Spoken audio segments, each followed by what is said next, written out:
Sebuah kartun animasi serial dari Jepang yang baru aja selesai rilis di Desember tahun lalu. Jadi masih baru banget. Judulnya Miruko-chan. Judul asli Miruko-chan, judul Indonesia Gadis yang Bisa Melihat. Penulisnya Tomoki Izumi. Status animasi ini sudah selesai dengan total episode 12 episode. Masing-masing episode memiliki durasi kurang lebih 24 menit dengan tanggal rilis pertama kali di 3 Oktober 2021. Bergenre komedi horor supranatural. Untuk anime ini sendiri, seperti yang gue bilang sebelumnya, udah banyak banget yang menanyakan apakah sebenarnya mangaka atau autor atau yang menulis, yang menggambar, yang meng-sketch, pokoknya yang memiliki karya ini itu adalah seorang indigo beneran atau justru malah praktisi beneran. Dan autor karya ini, Tomoki Izumi, menegaskan melalui akun Twitternya bahwa Miruko-chan tidak pernah menulis "aku bisa melihat hantu" atau "itu hantu" dalam karyanya. Jadi secara gamblang, Izumi ini ngasih tahu nih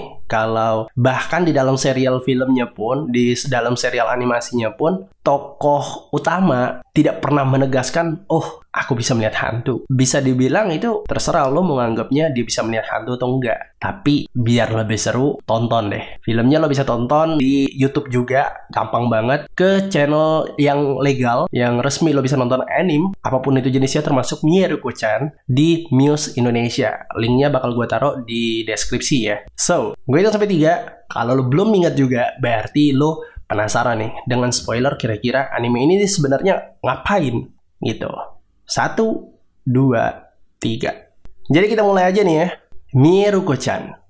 Ini merupakan sebuah kisah seorang gadis SMA bernama Yotsuya Miko, atau nanti bakal gue sebut dengan Miko, yang awalnya tidak memiliki kemampuan apapun, pengetahuan apapun untuk bisa melihat makhluk astral. Tapi suatu malam, dia tiba-tiba bisa melihat. Mulai dari sosok yang memang tidak jelas, hingga akhirnya terus semakin banyak yang bisa dilihatnya. Dan mengingat si karakter Miko ini adalah seorang yang penakut, dan sudah pasti stres ya, akhirnya untuk berusaha menjadi senormal mungkin, Miko sendiri memutuskan untuk mengabaikan sosok apapun yang berada di sekitarnya atau bahkan berusaha untuk berinteraksi dengan dirinya. Tapi halangannya adalah Miko ini memiliki beberapa teman baik yang mana dia tidak ingin teman-temannya diganggu. Karena di beberapa episode kedepannya nanti setelah pengenalan karakter utama akan muncul berbagai macam masalah yang melibatkan beberapa temannya ini. Jadi kalau lo punya teman indigo gitu, silakan jauhi mulai dari sekarang. Karena bahaya mengancam Anda. Nanti di dalam anime ini lo bakal ketemu sama karakter utamanya, Yotsuya Miko. Nanti ketemu sama keluarganya, Yotsuya Kyosuke, adiknya, Yotsuya Toko, ibunya, Okasa, Yotsuya Mamoru, ayahnya. Dan pastinya teman-teman baiknya itu ada Hana Yurikawa, Yuria Niguredo. Terus nanti juga ada beberapa karakter lain yang pastinya beberapa di antara beberapa ini memiliki benang merah. Jadi dari episode pertama sampai episode ke-12 nanti kalau lo nonton jangan ada yang di skip karena semuanya punya benang merahnya. Tapi kalau opening nggak apa. Untuk karakternya sendiri, gue akan mengerucutkannya lagi, di mana gue akan mengesampingkan cerita tentang keluarganya karena keluarganya tidak terlalu memiliki titik masalah yang khusus. Jadi gue bakal bahas Miko, Hana, Yuria, Zen, dan Godmother.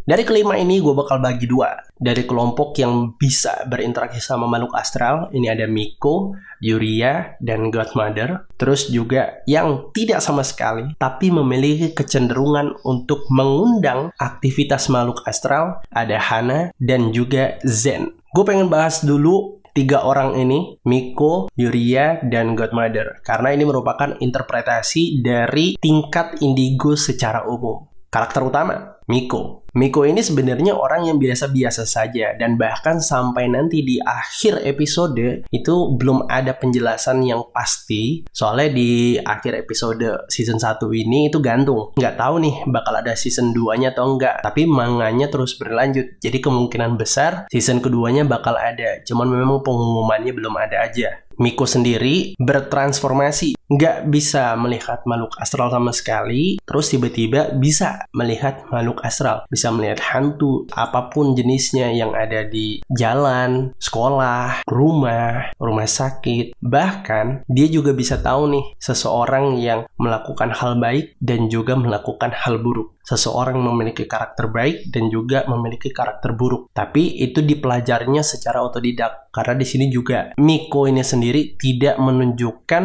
adanya keinginan untuk mempelajari hal tersebut lebih dalam. Nah, perbedaannya ada pada di karakter pendukung satunya sebagai teman baik, namanya Yuria. Yuria ini sejak kecil sudah sadar bahwa dia bisa melihat makhluk astral dengan tingkat bawah menengah. Jadi ibarat kata nih, kalau Indonesia ada hantu wanita biasa, sekelabat bayangan wanita, ada kuntilanak, ada bosnya kuntilanak. Kalau Miko ini bisa melihat seluruh level ini, tapi kalau Yuria cuma bisa melihat sekelabat bayangan hantu wanita sampai ke tingkat kuntilanak biasa-biasa. Jadi kira-kira udah paham ya logiknya ya. Yuria ini sendiri juga berbeda dengan Miko, di mana si Yuria terus mencari dan menggali potensi kemampuan interdimensional atau kemampuan berinteraksi sama makhluk astralnya. Beda dengan Miko yang bahkan sampai di akhir episode dia terus menampakkan rasa takutnya, cemas, cuman memang diatasinya dengan cara mengabaikan kehadiran makhluk astral itu sendiri. Sampai sini udah paham dong bedanya antara Miko dengan Yuria ya.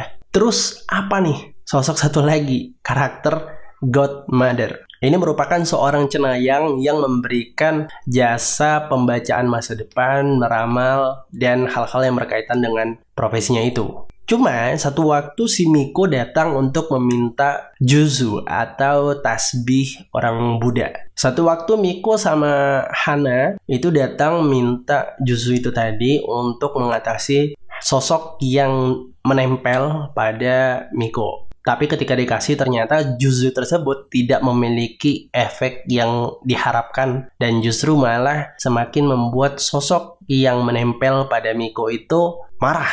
Cuman pada akhirnya karena rasa lapar yang akhirnya bisa hilang setelah si sosok hantu ini menyedot energi kehidupan dari Hana, seolah-olah juzu itu tadi memiliki efek, padahal enggak gitu. Jadi untuk scene ini nih termasuk scene favorit gue, dimana mengartikan bahwa alat bantu tuh hanya sebatas alat. Gimana cara untuk gunainnya itu tergantung orangnya lagi. Di sini kan ditunjukin kalau Miko ini tidak bisa menggunakan juzu. Karena juzu itu setahu gue juga ada cara gunainnya. Ada rapalannya atau biasa disebut dengan sutta. Salah satu rapalan yang paling sering digunakan yang dianjurkan ketika berhadapan dengan energi jahat itu adalah Katayani Metta Sutta. Nah, itu harus dibaca ketika menggunakan juzu. Tapi di sini Miko tuh nggak bisa gunain itu. Karena memang nggak tahu gitu. Jadi akhirnya pecah mental. Nah, kenapa si hantu tadi bisa pergi? Dan gue sempat notice kalau si hantu itu menghisap energi kehidupan Hana. Hana ini adalah sahabatnya yang nanti bakal gue jelasin juga. Jadi mekanismenya sebagai manusia itu memiliki dua energi. Energi kehidupan dan energi fisik. Energi fisik itu berasal dari makanan, terus diolah menjadi sumber tenaga otot. Energi kehidupan ini tadi berasal dari emosi, termasuk juga berasal dari makanan, tapi berubah menjadi aura. Biasanya ini ditandai dengan kecemasan, mood, ya kan? Kalau orang kemudian ini makanannya biasanya amburadul, nggak terkontrol, apapun dimakan. Tapi kalau orang yang konsisten emosinya, tidak labil, cenderung mengkonsumsi sesuatu yang juga dalam keadaan baik, nggak asal-asalan, ada polanya gitu. Nah, energi kehidupan si Hana ini sendiri berlebih dan ini cenderung menguap. Energi kehidupannya meluap, dilihat oleh banyak makhluk astral, tertarik mereka untuk menghisap dan ketika udah kenyang pergi. Selesai. Dan bukan berarti orang yang merasa bahwa dirinya adalah seorang praktisi supranatural yang hebat itu benar-benar hebat. Kadangan kedok, kadangan juga ya memang kehebat. Karena kan ketika lo belajar itu seperti lo belajar di kolam renang. Sementara kehidupan nyata itu seperti lautan. Lo nggak akan pernah tahu kalau lo nggak banyak mengalami latihan demi latihan, kasus demi kasus. Dan Godmother ini sendiri adalah cenayang yang memang datang dari desa, terus membuka toko ramal gitu. Udah, sebatas itu doang. Jadi lo bisa tau lah gitu kenapa walaupun namanya Godmother tapi nggak pro gitu. Sekarang gue bakal bahas dulu karakter yang dua yang gue mention tadi, Hana dan Zen. Hana ini adalah teman baiknya Miko dari awal sebelum dia temenan sama Yuria. Sementara Zen ini adalah guru pindahan. Teori energi kehidupan tadi akan gue bahas di sini. Jadi Hana ini mewakili energi kehidupan yang berlebih dalam konotasi positif, sementara Zen ini memiliki energi kehidupan negatif. Energi kehidupan selain dipengaruhi oleh makanan dan pola pikir, juga dipengaruhi sama latar belakang, masa kecil, lingkungan kerja, lingkungan sekolah, dan sebagainya. Di cerita ini, Zen memiliki masa lalu yang sangat suram, di mana ibunya selalu menuntut dia untuk menjadi seorang anak yang perfeksionis dan juga tidak boleh memelihara kucing. Karena satu waktu si Zen ini mencari peredam emosinya, bisa dibilang mood busternya adalah seekor kucing. Dia melihara diam-diam, terus akhirnya ketahuan sama ibunya. Kucing tersebut kemudian dibunuh. Dan itu membuat Zen semakin merasa suram. Hingga akhirnya ketika dewasa, ibunya meninggal, emosi negatif ini tadi berubah menjadi sosok yang sangat seram. Memang tidak dilihat oleh Zen secara langsung, tapi sosok yang menyertai Zen ini mempengaruhi kehidupannya sehingga dia terus berselubung emosi negatif, pesimis, tidak ingin banyak berinteraksi dengan orang lain. Nih kalau lo ngerasa lo adalah orang yang gampang pesimis, tidak ingin banyak interaksi dengan orang lain, inginnya tidur saja, ada masalah dengan masa lalu lo, silakan cari jalan keluar yang terbaik sebelum terlambat ya. Karena Zen ini sendiri berhasil diselamatkan oleh Miko. Gimana ceritanya? Lo nonton aja langsung ya. Tapi intinya Miko di sini menolong Zen untuk menghapus energi negatif ini, tapi dengan bantuan sosok tertentu yang superior. Nah, gue pengen bahas nih sosok-sosok apa aja, dan bisa dibilang gue bakal melevelkan, membuat semacam tingkatan gitu berdasarkan serial Miruko-chan ini. Jadi sosok makhluk astral itu paling rendah adalah berasal dari cerita. Tapi ini juga bisa berubah tiba-tiba menjadi superior ya. Gue bahas dulu dari yang rendah, baru nanti ke superiornya. Jadi kalau misalkan lo punya cerita horor, terus lo ceritain ke orang lain, terus orang lain itu menganggap bahwa cerita ini beneran, makin banyak orang yang percaya dengan cerita lo itu tadi, maka makin kuat juga eksistensi ini tercipta. Akhirnya kebentuk yang awalnya nggak ada, terus jadi ada. Contoh, kalau lo dengar ada orang meninggal di suatu jalan, terus tiba-tiba lo dengar nih, ada penampakan ini itu, terus lo sebar. Nanti orang-orang lewat situ jadi mulai panik, mulai takut, akhirnya beneran ada, padahal sebenarnya nggak ada gitu. Terus juga ada sosok-sosok yang muncul karena dulunya meninggal dunia, kayak di sekolahan itu ditunjukin, terus juga di rumahnya sendiri itu ditunjukin. Kemunculan sosok-sosok yang dulunya hidup terus meninggal dunia ini bisa jadi karena beberapa faktor. Ada masalah yang belum selesai, ada keinginan yang belum tercapai, atau yang diceritain tadi. Jadi kalau lo pernah melihat sosok seseorang gitu yang mungkin lo kenal, terus penampakannya muncul tiba-tiba entah dimanapun itu, bisa jadi ada hal yang ingin dia sampaikan tapi belum tercapai, atau ada keinginan yang dia mau tapi belum terwujud. Solusinya satu, doakan saja. Ini juga dipraktekin kok di dalam serial Miruko-chan. Nanti lo bisa tonton lengkapnya kayak gimana, dan gimana sih sebenarnya untuk mendoakan orang yang sudah nggak ada. Tapi nanti lo adaptasi ya, sesuaikan dengan keyakinan lo. Jangan tiba-tiba lo serta-merta, gue ikutin aja lah ini gitu. Salah. Yang terakhir, superior.